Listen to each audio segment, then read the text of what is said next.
svako od nas je kao jedna ona puzzle, mali delić puzzla. Svi zajedno smo jedna velika slika. I svako od nas je ona jedna mala puzzle figurica.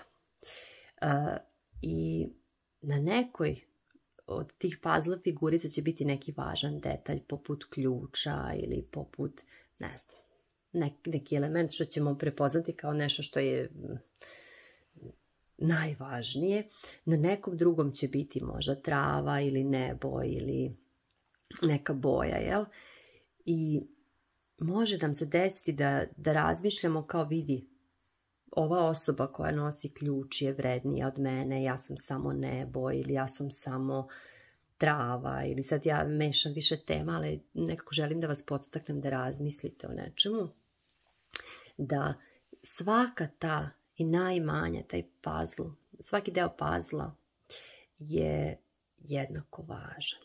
Mi smo svi jednako važni i ne treba da se poredimo sa drugim delovima, drugim sličicama na tom puzzlu, jer bez tog neba ni taj ključ ne bi bio ključ, bez ključa ni to nebo bi palo, cijela ta slika bi pala. Svi smo važni, jednako smo važni.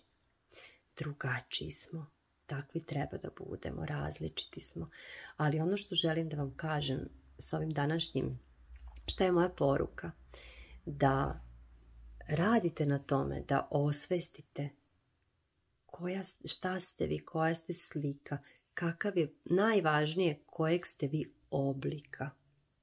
Jer šta se dešava? Dešava se da smo mi naučeni da se cijeloga života prilagođavamo, da se uklapamo, kao da taj puzzle sad uzmemo pa ga seckamo, krivimo, lomimo, da bi se uklopio da bude negde sa nekim, u nekom delu slike, kao da ga na silu forsiramo, da ga uklopimo sa nekom osobom, da se uklopite sa nekom osobom, da se uklopite za neki posao, da budem savršen za taj neki posao, da ja se prilagodim. To je potpuno pogrešan put, to je lomljenje ruku i nogu sebi i to dugoročno definitivno vodi ka bolesti. To vodi ka bolesti svaki put kada nisi ti, kada niste vi, oni koji trebate biti, koji jeste po Bogu. Kada nismo ono koji jesmo, idemo ka bolesti.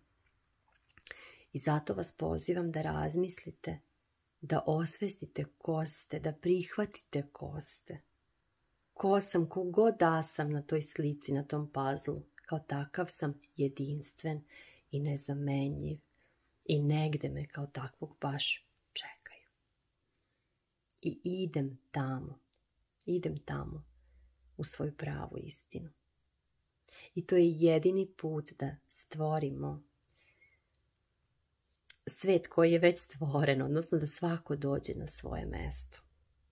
Da svako dođe na svoje mesto i da bude srećan.